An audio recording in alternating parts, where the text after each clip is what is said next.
Computer virus එකකින් සම්පූර්ණ රටකම current එක නැති කරන්න පුළුවන් කියලා ඔයා දැනගෙන හිටියද?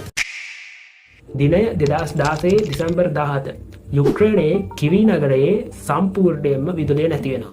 මෙතනදි කරලා තියෙන්නේ ඉන්ඩස්ට්‍රි එකේ වෛරස් එක කරහා ජාල උපපොළවල් වලට ඇටැක් කරලා ඒ වගේ තියෙන ස්විච් කන්ට්‍රෝල් කරලා එක ක්ලික් එකකින් කරන්ට් එක නැති කරන එක. ඉතින් මෙහෙම එකපාරම කරන්ට් ගියක ප්‍රශ්නයක්ද? අපිත් කරන්ට් නැතුව හිටියේ. අපිට කිසි ප්‍රශ්නයක් වුණේ නැහැ. අපි හොඳට හිටියේ. අපිට එහෙම වුණාට සමහර රටවල් වලට මේක වෙන ප්‍රශ්නයක්.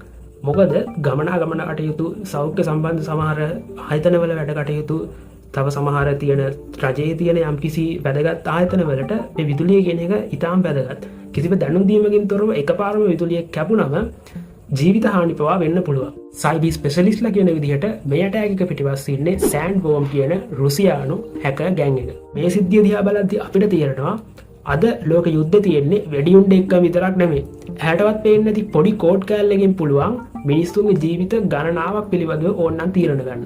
මේක පිළිබඳව ඔයාගේ අදහස මොකක්ද? පල්ලෙහාන් කමෙන්ට් කරන්න. මේ වීඩියෝ එක තව කෙනෙක්ට ෂෙයා කරන්න. වීඩියෝ එක අපෙන්න වීඩියෝ එකට ලයික් කරන්න. තවත් වීඩියෝ එකකින් හම්බ වෙනකන් DI එක්ක ටච් එකේ ඉන්න.